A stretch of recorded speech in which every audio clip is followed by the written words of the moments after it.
নমস্কার, মায়ের কথা সুমন চ্যানেলে আপনাদের সবাইকে স্বাগত। অনেক দিন আপনাদের সামনে আসতে পারিনি, কারণ আপনারা জানেন আমার শ্বাসকষ্টের প্রবলেম আছে। ইনহেলার সাথে নিয়ে বসতে হয়, শরীরটা একটু অসুস্থ ছিল। প্রায় 8-10 দিন মনে হয় সম্ভবত আমি ভিডিও করতে বসতে পারিনি। কিছু প্রশ্ন বলবো না, কমেন্টস এসছেন, তাদের আমি ধন্যবাদ জানাই। আর যেগুলো নিয়ে আলোচনা করছিলাম, দশ মহাবিদ্যা এবং তন্ত্র, কিন্তু মাঝে মাঝে এই ধারাবাহিক আলোচনার মধ্যেও কিছু খাপছাড়া জিনিস ঢুকে আসে। মানে আমি ঢোকাই না, জোর করে ঢুকে আসে। যেমন এর আগেও আমি একবার বলেছিলাম তন্ত্র এবং চিটিংবাজি কত দূর যেতে পারে। যে তন্ত্র জীব থেকে শিব হতে শেখায়, মনুষ্যত্বের পথ দেখায়, সেই তন্ত্রের আরেকটা দিক কিন্তু মারণ, উচ্চাটন, বিদ্বেষণ ইত্যাদি। এবং এইগুলোর নাম করে অথবা পীড়িত ব্যক্তি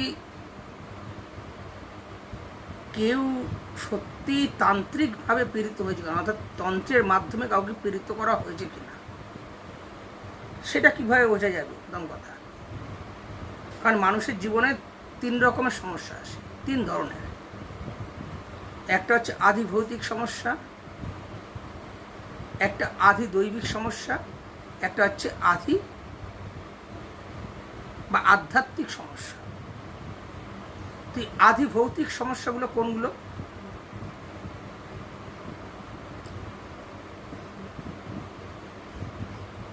ধরুন শরীর খারাপ হচ্ছে, জ্বর জ্বালা হয়েছে, বা সাংসারিক অশান্তি, পঞ্চভূতের আশ্রয় থেকে যেগুলো হয় জেনারেলি,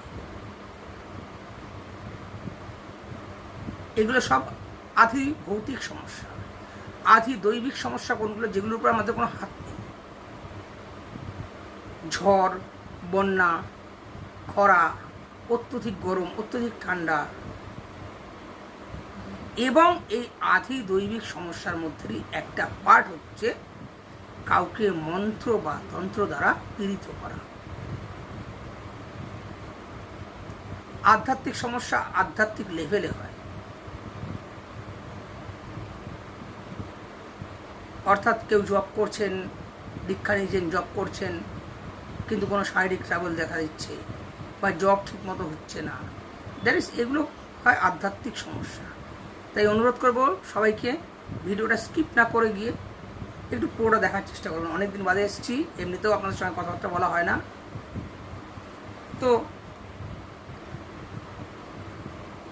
আপনারা সবাই মনে হয় লক্ষ্য করেছেন, এখন বেশ কিছুদিন, এখন বলবো না, বেশ গত 1 দশক ধরে বলতে গেলে তন্ত্র আর জ্যোতিষকে খুব সুন্দর মিশানোর চেষ্টা করা হচ্ছে। এখন অনেকটা মিশেও গেছে, মানে তন্ত্র আর জ্যোতিষ, মানে জ্যোতিষ দ্বারা সমস্যার সমাধান খোঁজা, ভুল বললাম, আর তন্ত্র দ্বারা তার সমাধান করা। জিনিসটা পাবলিক, দেখুন, আপডেট সবাইকে হতে হয়, তাই না? আপনি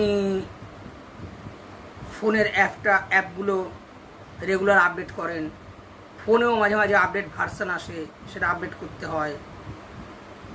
তো এগুলো কেন আপডেট হবে না বলুন? এখন নতুন জিনিস হচ্ছে তান্ত্রিক জ্যোতিষী বা জ্যোতিষতান্ত্রিক।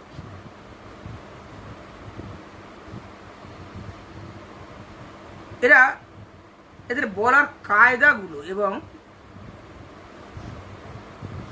মানে মানুষকে কি বলবো, এটাকে ঠিক ভাষা, বাংলা ভাষা ঠিক আসে না এই জায়গাটায় মানুষকে ম্যানিপুলাইজ করা, এরা খুব ভালো পারে। কীরকম ভালো পারে, আমি এখানে নাম করবো না, কিন্তু আমি ফেসবুকে পোস্ট দেখি তো, মানে সে বিড়ালকে মাছ পাহারা দিতে বললে যেমন বলা হয়, বিড়ালকে যদি হয় মাছ পাহারা দাও। আমি এরকম বেশ কিছু লোককে জানি যারা অলরেডি মাছটা খেয়ে ফেলেছে, কিন্তু তারা এমন সব পোস্ট করছে যেন জীবনে এরা মাছ খায়নি, গালে হাত দিয়ে ভাবছে। মানে পোস্টে লেখা পড়লে মনে করবেন মানে এর থেকে সাধু পুরুষ আর কেউ হয় না।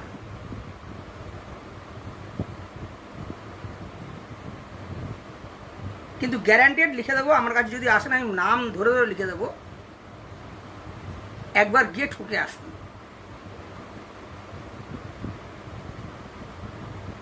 বেড়ালকে মাছ পাওয়া যেতে বললে যা হয়। এই প্রসঙ্গ পর্যন্ত শুনে তারা বলবে ঠাকুর ঘরে কে, আমি তো কলা খাইনি। হ্যাঁ সত্যি আমি কলা খাইনি। কেন না, আমার কোনো ব্যবসা নেই, আজ পর্যন্ত কোনো ব্যবসা নেই,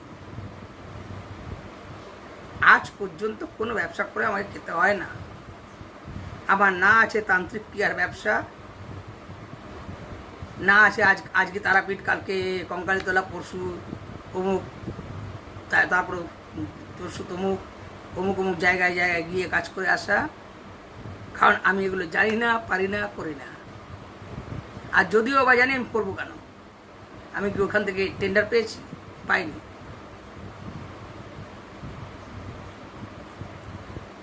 আর দ্বিতীয় কথা, আমি নিজেই দেখুন, আগেও বলেছি, আমি এই বর্তমান জ্যোতিষ যেগুলো, এদের এই ছক আমি বিশ্বাস করি না না না। তাহলে কি তন্ত্র বা জ্যোতিষকে মানে না? শুক্ল যজুর্বেদ কি মানি না? আমি 100 বার মানি। শুক্ল যজুর্বেদ আগে খুলে দেখুন, শুক্ল যজুর্বেদ খুলে দেখুন, রবি, শনি, রাহু, কেতু, চন্দ্র, এগুলো সম্বন্ধে কি বলা হয়েছে। আমি সেই জ্যোতিষ মানি। আমি সেই জ্যোতিষ মানি যে চন্দ্রকে যেমন মনের অধিপতি বলা হয় জ্যোতিষশাস্ত্রে, আমি এটা মানি। শুধু মানি না, এর আধ্যাত্মিক তত্ত্ব আছে। সেই তত্ত্বগুলো তো বসে এখানে বিশ্লেষণ করার জায়গা নয়। এর আধ্যাত্মিক তত্ত্ব আছে যে কেন চন্দ্রকেই মনের অধিপতি বলা হয়। আমি সেই সূর্যকে মানি যে সূর্য মানুষের ভেতরের জ্ঞানকে বিকশিত হতে সাহায্য করে। ওই জন্য জ্ঞানকেও সূর্য বলা হয়, জ্ঞান সূর্য বলা হয়। কিন্তু এদের কথা অনুযায়ী ওই আকাশের একটি সূর্য এবং চন্দ্র, ওই সূর্যচন্দ্র তো বাদই দিলাম, সূর্যচন্দ্র তো প্রত্যক্ষভাবে মানে প্রত্যক্ষ দেবতা সূর্যকেই বলা হয়, কারণ সূর্য না থাকলে আমরা বাঁচতামই না। আর চন্দ্র প্রত্যক্ষ এবং পরোক্ষভাবেই প্রভাব ফেলে পৃথিবীর উপরে। কিন্তু তারপরে গিয়ে সেই ইউরেনাস, নেপচুন, প্লুটো, মানে এদের কথা, রাহু, কেতু ইত্যাদি, বা শনি, বা ওই দূরের 27টি নক্ষত্র, এই 27টি নক্ষত্র প্রভাব ফেলে। কীভাবে ফেলে, কীভাবে ফেলে সেটা বুঝতে হবে আপনাকে, আধ্যাত্মিক তত্ত্ব অনুযায়ী বুঝতে হবে।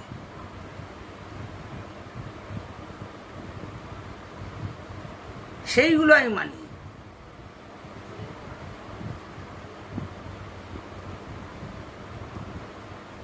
ঠিক যেমন এটা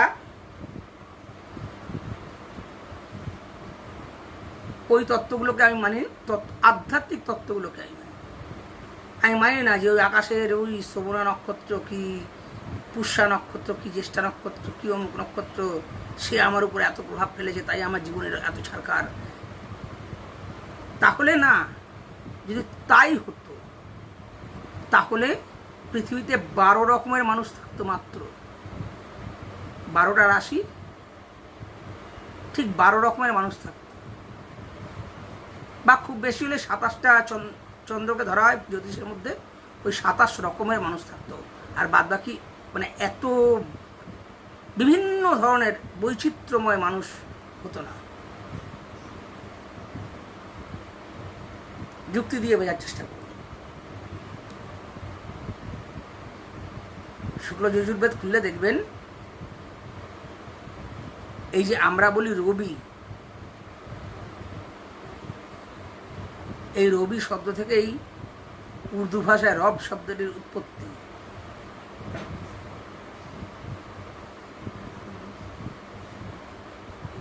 শুক্ল যজুর্বেদ খুললে দেখতে পাবেন সূর্য মানে রবি চন্দ্র, চন্দ্রতি ও চন্দ্রতি বাস চন্দ্র, जो চন্দ্রতি जो চন্দ্রতি, যিনি স্বয়ং সৌন্দর্য স্বরূপ এবং যিনি স্বয়ং সৌন্দর্য প্রদান করেন তিনিই চন্দ্র। সৌন্দর্য কোথায় থাকে? দেহে না, দেহের সৌন্দর্য তো একদিন কমে যাবে। বার্ধক্য যখন আসবে, চামড়া কুঁচকে যাবে, তখন তো দেহের সৌন্দর্য কমে যাবে। তাহলে কোথায় সৌন্দর্য প্রদান করেন? মনে, মনের সৌন্দর্য। দ্যাট ইজ, এই জন্য আমি বললাম না যে মনের অধিপতি চন্দ্র, আমি এইটা মানি। যে রবয়তি যে রবেশ্বতী বাস রবি, যিনি আওয়াজ দেন বা রব করেন আমি আছি, বা যিনি সবাইকে বলতে বলেন, যিনি নিজেও আছেন এবং সবাইকেও রাখেন বা সবাইকেও আছি বলতে শেখান, তিনি সূর্য বা রবি, তিনি রবি। সূর্য বলা হচ্ছে না, কিন্তু বলা হচ্ছে রবি। জ্যোতিষশাস্ত্রে বলা হচ্ছে রবির দোষ, অমুকের দোষ, তমুকের দোষ।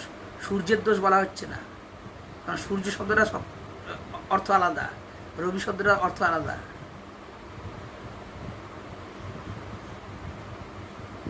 তো এখানে রবি বলা হচ্ছে, মানে এই যে জ্ঞানের দ্বারা আমি আছি, আমি নিজেকে জানতে পারবো যে হু এম আই, আমি আগেও বলেছিলাম, সেই জ্ঞান প্রদান করেন যিনি, এবং ওই জ্ঞানটাও যিনি। যে আমি আছি মানে আমি আছি মানে কে আছে ভেতরে? সেই আত্মা তো, সেই ওই জ্ঞান সূর্যই এখানে দীপ হয়ে জ্বলছে, তিনি রবি। এইভাবে য বোধয়তি বা য বধস্যতি বা সবুধ, যিনি বোধ প্রদান করেন, যিনি স্বয়ং বোধ স্বরূপ, তিনি বুধ। তাহলে বুধের দোষ, প্রেম প্রেম হবে না এইসব ভেবে বিচলিত হওয়ার কারণ নেই।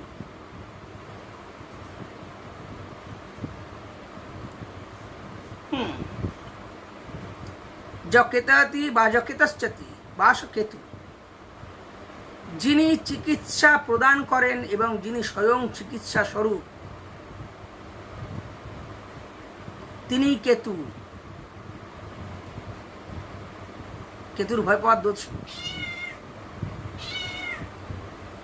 দরকার নেই, কেতুর ভয় পাওয়ার দরকার নেই। যিনি চিকিৎসক স্বরূপ, আমরা বলি না তিনি সাপ হয়ে কাটেন, ওঝা হয়ে ছাড়েন, তো স্বয়ং ঔষধ স্বরূপ।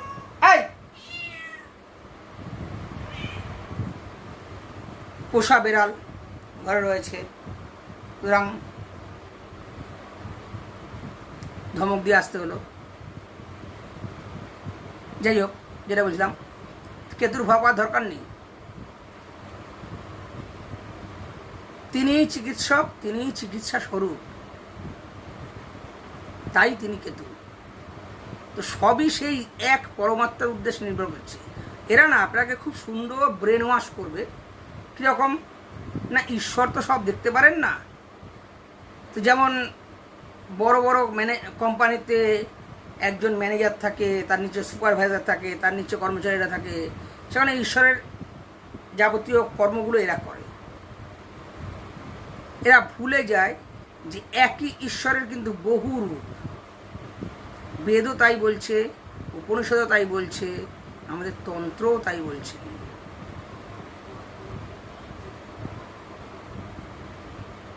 সাধুকানাং হিতার্থায় ব্রহ্মণোর উপকল্পনা।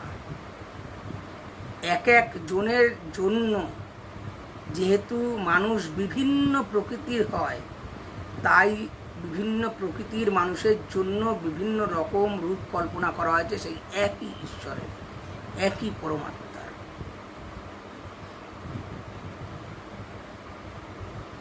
তো সেখানে এদের এগুলো দেখবেন,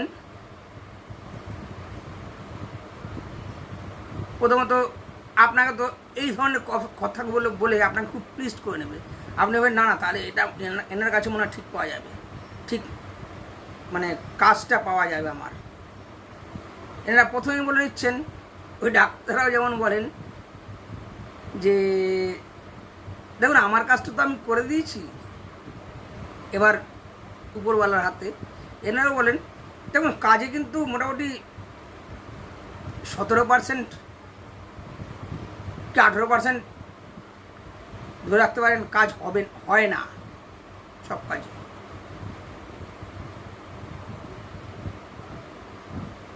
তো 17% 18%-এর মধ্যে মানে আপনিও পড়তে পারেন। যখন কাজ হবে না, যখন হবে না আপনার কাজটা, তখন ওই 17%-এর মধ্যে আপনি ছিলেন। নেক্সট বলা হচ্ছে তিথি মা বা আর মাস নক্ষত্র অনুযায়ী কাজ হয়, 100 বার হয়, 100 বার হয়। এবং সেই তিথি বার মাস নক্ষত্র অনুযায়ী লেখাগুলো পড়লে বুঝতে পারবেন যে এই লেখাগুলো কিন্তু অনেকটাই ঝেপে লেখা। কারণ একটা দিনের এই যে 24 ঘন্টা, এই 24 ঘন্টাকে 6টা ঋতুতে ভাগ করা হয়। 4 ঘন্টা 4 ঘন্টা করে একটা ঋতু ভাগ করা হয়। কিন্তু কখন থেকে ভাগ করা হয়, কখন থেকে ভাগ করা হয়? সকাল 6টা থেকে, না দুপুর 12টা থেকে, না বিকেল 4টা থেকে? কখন থেকে ধরা হয় যেটা এইটুকু গ্রীষ্ম, এটা বর্ষা, এইটুকু শরৎ, এটা হেমন্ত? তো নাক্ষত্রিক যোগাযোগ, ওই 4 ঘন্টার মধ্যে কোন নক্ষত্র অবস্থান করছে তার উপরেও কাজের ফলাফল নির্ভর করে। কিছু কিছু নক্ষত্র আছে যেগুলো তান্ত্রিক ক্রিয়ার পক্ষে প্রশস্ত। এবার এই তান্ত্রিক ক্রিয়ার পক্ষে প্রশস্ত বলতে, তান্ত্রিক ক্রিয়া কিন্তু দুরকমই হয়, বললাম না, একটা পজিটিভ দিকে যায়, একটা নেগেটিভ দিকে যায়, দুটো পক্ষে প্রশস্ত। আর বার, কোন বারে কোন তিথিতে আপনি করছেন কাজটা, এটাও গুরুত্বপূর্ণ ভূমিকা নেয় তন্ত্রের ক্ষেত্রে। কিন্তু যিনি সঠিক তন্ত্র মার্গ ধরে এগোন না, প্রথম কথা তো তিনি নিজের দায়িত্বে এগুলো নেবেনই না, এই ধরনের কোনো কাজই নেবেন না, কি নেগেটিভ কি পজিটিভ কোনো দায়িত্বই তিনি নেবেন না। কারণ তার কাছে তার ইষ্টই সব। সেখান থেকে অনুমতি পাওয়া না পেলে তিনি নিজের একটা মাথার চুলও ছিঁড়ে নামাতে দেবেন না কাউকে। এটা হচ্ছে কথা। আর যিনি সত্যিই অনেকটা উচ্চে গেছেন তন্ত্রপথে, তিনি খুচরো জিনিস নিয়ে নিজের পকেট ভর্তি করবেন না। এদের আরেকটা কথা কি না, তন্ত্রের বহু মানে বস্তু দুর্মূল্য, বহু বস্তু পাওয়া যায় না। 100 বার অ্যাপ্রিসিয়েট করছি আমি কথাটা। তার জন্যই তো তন্ত্রসারে বহু বিকল্পের সন্ধান দেওয়া হয়েছে। তো বিকল্প ইউজ করেন না কেন? খুব সহজে বোঝাই, বগলামুখীর কোনো ক্রিয়াতে আপনাকে যদি আপনি সত্যি বগলামুখী দ্বারা মানে নেগেটিভ শক্তি দ্বারা পীড়িত হন, তা আপনাকে এরা হরিতালের কথা বলবে। হরিতাল, হরিতাল একটি দ্রব্যবিশেষ গন্ধকের মতন দেখতে অনেকটা, যার দাম প্রায় সোনার তুল্য দাম। তন্ত্রে তো সেটার বিকল্প দেওয়া রয়েছে, তন্ত্র খুলে দেখিয়ে দিতে পারি, তার বিকল্প দেওয়া রয়েছে। হরিতালের বিকল্প শুকনো গোটা হলুদ। শুকনো গোটা হলুদের তো খুবই কম দাম, সেটা দিয়ে করেন না কেন? আর তন্ত্র তো বলেনি যে শুকনো গোটা হলুদ দিয়ে সেই কাজটা করলে আপনার কাজটা কম হবে, আর হরিতাল দিয়ে কাজটা করলে কাজটা ভালো হবে। তন্ত্র তো বিকল্প বলছে। মানে এটার বদলে যদি না পাওয়া যায়, এটা দিয়ে করতে পারেন, একই ফলদায়ক হবে। কারণ তন্ত্রে কোথাও লেখা নেই, এই কোথাও লেখা নিয়ে সুযোগ ফাঁকটা ধরে এরা এই বাবাজিরা বলবেন কি না ওটা দিয়ে করতে পারেন, ওটা দিয়ে করলেই আপনি 10% ফল পাবেন। তন্ত্রে কি লেখা আছে? কোনো তন্ত্রের পুস্তক খুলে দেখাতে পারেন তার তন্ত্রে লেখা আছে?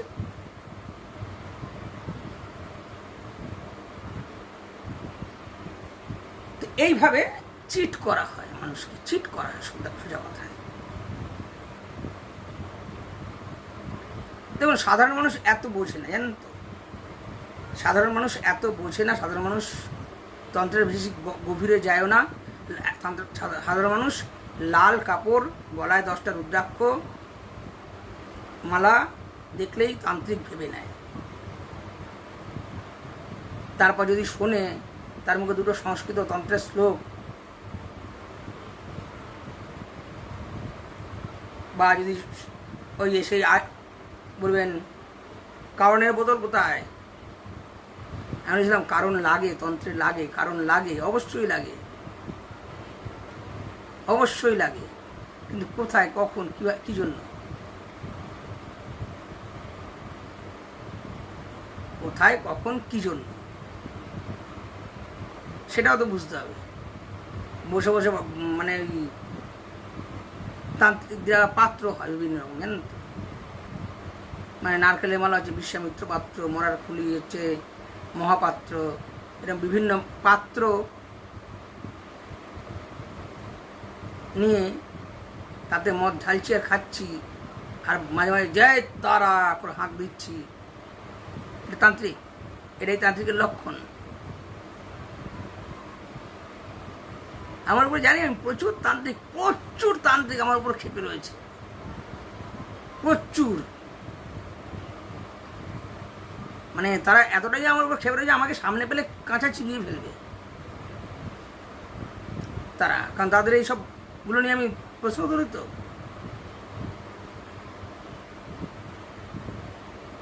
কাঁচা চিবিয়ে ফেলতে পারে না বলে, বা দূর থেকে ওই বান টান মেরে আমাকে মারতে পারে না বলে তারা আমাকে ফোনেও হুমকি দিয়েছিল একটা সময়, এখন না।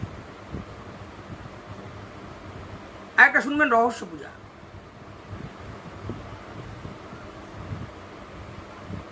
ওকে যে তুই রহস্য পূজা করিস, রহস্য পূজা একটা বিশাল ব্যাপার। এটা নিয়ে পরে একদিন কথা বলবো। যাই হোক, এইভাবে তান্ত্রিক শুনলে যেমন আপনারা ভয় পান অনেকে, বা কেউ কেউ চিটিংবাজ ভেবে নেন,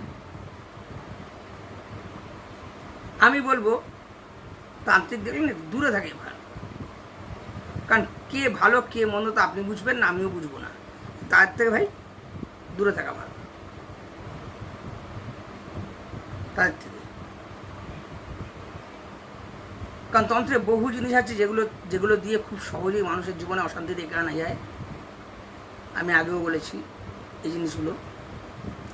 আর একটা অনুরোধ করব, ইদানিং এই রিসেন্ট যেটা এই ভিডিওতে বলা কথা যুক্তিযুক্ত আমি জানি না, তবু আপনাদের সামনে এসছি বলে বাধ্য হচ্ছে।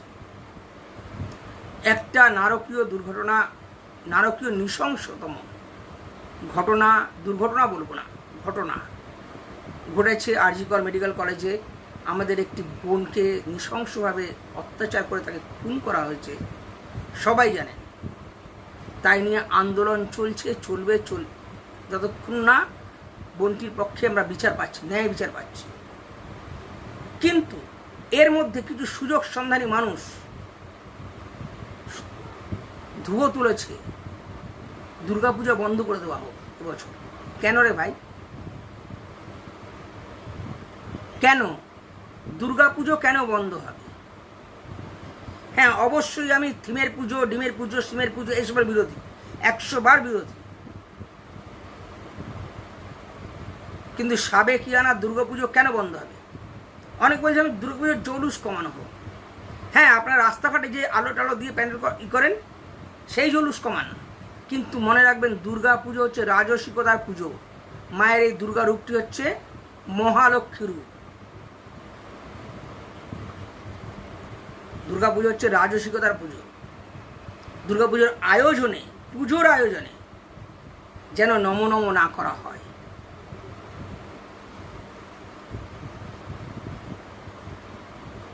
আমি দেখেছি আমাদের দুর্গা পুজো বা কালী পুজো আসলেই বা শিবরাত্রিতে বেশ কিছু মানুষ এরকম ধুয়ো তুলতে শুরু করেন। শিবরাত্রিতে শিবের মাথায় এত দুধ ঢেলে কি হবে? দুর্গা পুজোতে এত লাইট লাগিয়ে, এত প্যান্ডেল করে, এতই করে, থিম করে, ই করে কি হবে? এইটাকে জনগণের মধ্যে বিড়ালে কাজ। আরে এটাকে তো জনগণের হাতেই যাচ্ছে। হ্যাঁ, আমি বলছি না আপনাকে সরকারের অনুদান নিতে হবে না। কেন, কে বলেছে? সরকারি 11 বছর 2011 সালের আগে কি দুর্গা পুজো হতো না পশ্চিমবঙ্গে? হতো না আমাদের এখানে? তখন কোন সরকার অনুদান দিত? নেবো না, সরকার অনুদান নেবো না, ঠিক আছে,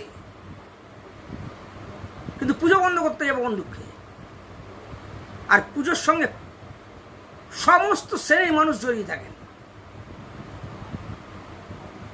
এই যারা বলছেন না দুস্থ মানুষের হাতে টাকা পৌঁছতো, ওই যে মানে ডেকোরেটার্সে যারা প্যান্ডেলটা বাঁধছেন, কাপড়ে ঠুকছেন প্লেটটা দিয়ে, তাদের পকেটেও 2 পয়সা ঢোকে এই সময়। ওই যে কুমোর পাড়ায় মাটি এনে ফেলছেন যে মাঝিগুলো নৌকো করে, তাদের পকেটেও পয়সা ঢোকে এই সময়। মায়ের সাজ পোশাক যারা তৈরি করেন তাদের পকেটেও পয়সা ঢোকে এই সময়।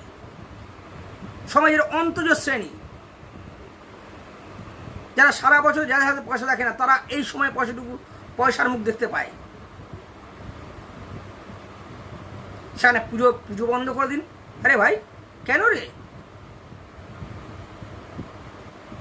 যদি পুজো বন্ধ করে দিতেই হয় তাহলে রাজনীতি বলতে হবে এখানে রাজনীতি হচ্ছে। আর যদি রাজনীতি হয় তাহলে দিল্লির নির্ভয়া কাণ্ডের সময় পুজো বন্ধ করার হিড়ি করেনি কেন?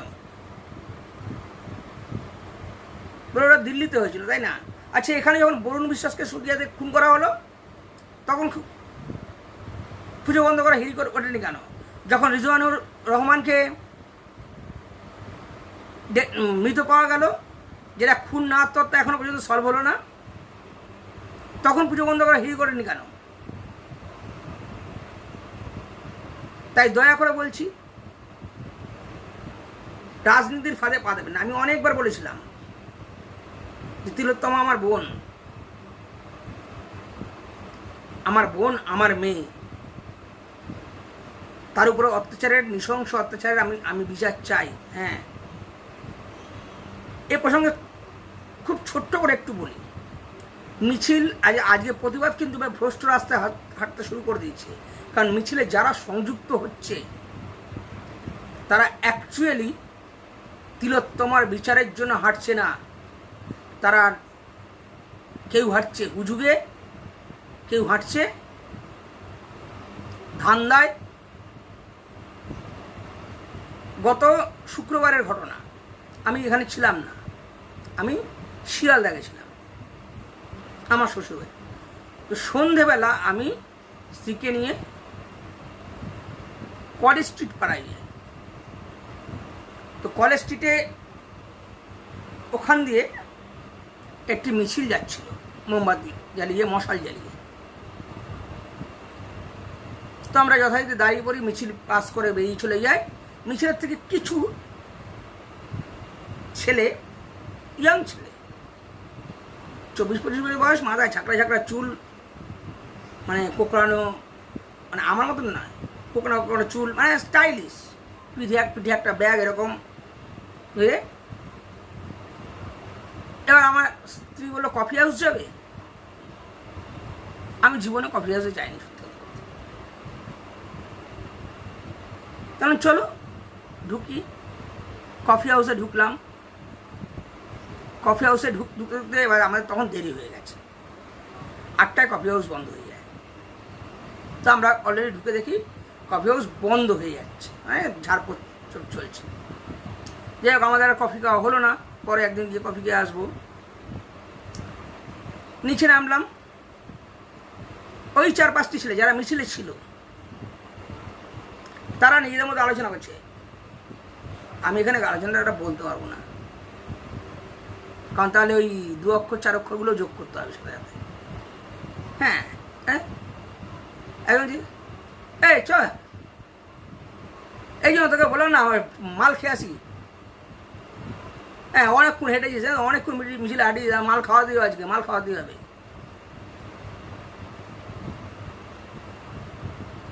আজ চল তাহলে বারে, ওইখানে বার খোলা আছে, বারে যাই, বারে গিয়ে মাল খেয়ে আসবো। এর মাঝখানে 2 অক্ষর 4 অক্ষর ফোয়ারা ছুটছে। এরা মিছিলে হাঁটছিল। আমি আমার স্ত্রীকে বললাম ইস একটু দূর থেকে না এটা ভিডিও করে নিলে ভালো হতো। আমার তখন মাথায় খেলেনি যে মিছিলে কারা হাঁটছে, এরা যাদের মুখে কথায় কথায় 2 অক্ষর 4 অক্ষরে খিস্তি বেরোচ্ছে, যারা মিছিলে হেঁটেছে বলে মদ খেতে এসছে, মানে কফি হাউসে চা খেয়ে, মানে চা বা কফি খেয়ে ওখান থেকে মদ খেতে যাবে, তারা মিছিলে হাঁটছে। এরা ধুয়ো তোলে কালী পুজোর সময়, শব্দবাজিতে দূষণ হচ্ছে। ছট পুজোর সময় তোলে না, ছট পুজোয় সারা রাত্রির বাজি ফেটে যায়, আওয়াজের চোরে কান, মানে আমি এখানে মফস্বলে থেকেও আমাদের চারদিকে এত বাজি ফাটে, ভোর 4টার সময় আমাদের ঘুম ভেঙে যায়। কিন্তু তাতে পরিবেশবিদদের কিছু হয় না, যত হয় বাঙালির দুর্গা পুজো, বাঙালির কালী পুজো, এগুলো নিয়ে। যাই হোক, অনুরোধ রাখবো মায়ের পুজো বন্ধ হতে দেবেন না। সাবেকিয়ানায় নির্দিষ্টভাবে যেটা মায়ের পুজোতে দরকার সেইটুকু দিয়ে পুজো করুন। পুজোর ওই বাইরে রাস্তার পর্যন্ত লাইট দিতে হবে না, কিন্তু মায়ের পুজোটা যেন ত্রুটি না হয়। মায়ের পুজোর জিনিস কাটছাট করে তারপর পেছনের কামরায় গিয়ে মদের বোতল খুলে রাত্রিরে ফিস্ট হচ্ছে, আমার নিজের চোখে দেখা, একটা সময় বারবারই পুজো করতাম তো। মায়ের পুজোতে মাকে দেওয়ার শাড়ি নেই, বাজেটে কম পড়ে গেছে। এদিকে নবমীর দিন সকালবেলা এক প্রস্ত ফিস্ট হচ্ছে, সন্ধেবেলা আবার লাল নীল জল সহযোগে ফিস্ট হচ্ছে।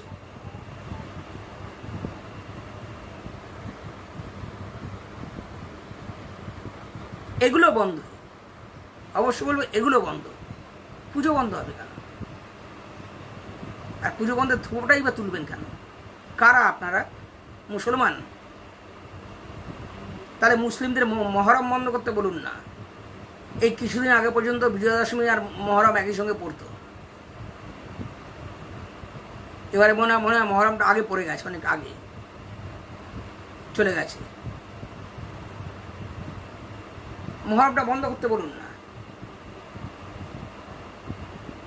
ঈদটা বন্ধ করতে বলুন না, ধানতেরাসটা বন্ধ করতে বলুন না, শপিং মলগুলো বন্ধ করতে। আমরা পুজোয় কিছু কিনবো না, শপিং মলে যাবো না, বলুন না বিউটি পার্লারে যাবো না, বলুন না জুতোর দোকানে জুতো কিনতে যাবো না।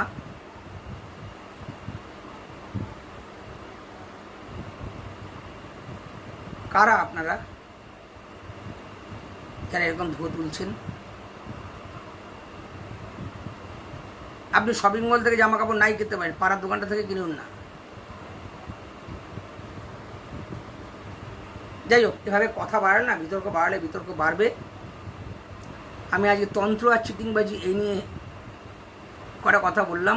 মনে রাখবেন, সবাই ভালো থাকবেন, সুস্থ থাকবেন। সামনের টপিকে আমি যেভাবে দশম মহাবিদ্যা নিয়ে আলোচনা করছিলাম সেভাবেই আসবো।